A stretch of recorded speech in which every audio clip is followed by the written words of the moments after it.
Hi, welcome to Lesson 2A, Heating and Cooling. This investigation will answer the following question, located on page 21 of your student guidebook. Which materials are the best thermal insulators? Before we begin, you will need the following materials. First, you will need 3 to 4 containers with lids. These can be plastic or glass. If you cannot find lids, feel free to use plastic wrap or another material to wrap around the top of the container and secure with a rubber band. Second, you will need insulating materials to wrap around your containers. Since you are performing this experiment at home, your materials will be dependent on what is available to you. Some examples of insulating materials easily found at home include foil, a wool or cotton sock, plastic wrap, styrofoam peanuts, shredded paper, cotton balls, or bubble wrap. One of your containers will have no insulation around it. This will serve as the control. Next, you will need hot water, less than 120 degrees Fahrenheit. Next, you will need thermometers. Ideally, you would have one thermometer for each container, but if you only have one thermometer, you can use it to take the temperature of each container individually. And finally, you will need a timer. Based on the materials at your home, you may need to adjust the procedures for the experiment. Please tweak and change as needed to make this work for you at your home. Before starting this investigation, we want to think about the heating and cooling systems in our homes. Heaters and air conditioners use more energy than any other systems in residential and commercial buildings. Natural gas and electricity are usually used to heat, and electricity is usually used to cool. These power sources contribute to carbon dioxide emissions, so using them wisely can not only help reduce environmental emissions, but also help your family save on their utility bill. Another way to lower the cost of your utility bill is by having proper insulation.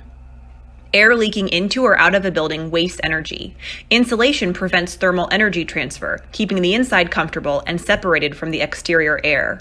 Building owners can reduce heating and cooling costs by investing in proper insulation and weatherization products. Insulation products are graded by something called an R value, which is an abbreviation for the material's resistance to thermal energy transfer. The amount of insulation needed in total R values varies according to the climate in which you live. This helps builders and contractors install the correct amount of material in homes to ensure it is properly insulated. For more information on insulation and R values, please see page 17 of your student guide.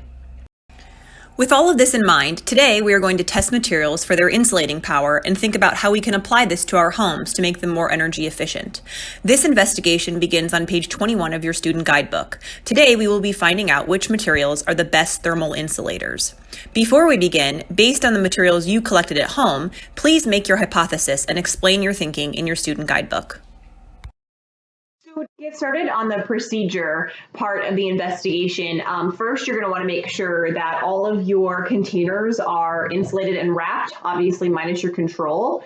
And make sure that, for example, if you've wrapped the bottoms of one container, that all the bottoms are wrapped, or opposite, if you didn't wrap any of the bottoms, make sure that none of the bottoms of the containers are wrapped, just to eliminate some of those variables for testing. So after you have wrapped your containers, you are going to take your hot water and you're going to pour about 200 milliliters or 6 ounces of hot water into each container. So I will do that now. And then you're going to want to put your lid on and start your thermometer. Make sure that you let the hot water temperatures kind of stabilize in each of your containers, because that will make our data more accurate as we test. But also make sure that your thermometer is suspended in the middle of the liquid rather than on the sides or the bottom as well. So once you have let your temperatures stabilize, don't wait more than a minute for them to stabilize. They should kind of level out after about 30 seconds.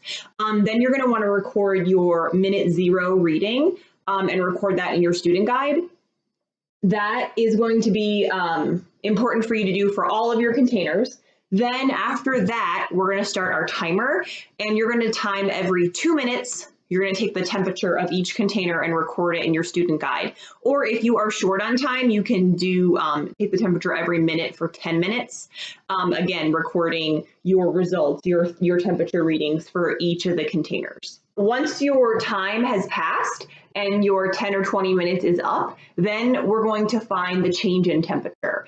And to do this, you're going to take your minute 0 reading, your initial temperature, and subtract that from your final reading. So for example, if my starting temperature was 100 degrees Fahrenheit and my final temperature was 80 degrees Fahrenheit, I would take 100 minus 80, and my change in temperature would be 20 degrees Fahrenheit.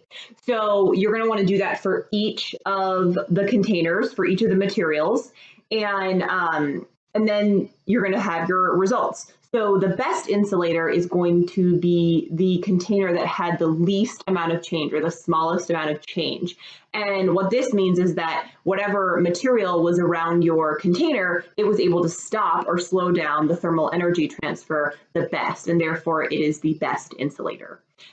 So once you have done that, then you should have some data, you should have some results, and we can kind of start getting into the conclusion of our lesson. To wrap up this lesson, compare the results for each type of insulation and determine the best thermal insulator. See the conclusion questions at the bottom of page 22 and the questions about the value of an R value on page 23. Think about places in your own home where air can leak in or out of, and consider better insulating these areas to reduce your heating and cooling costs.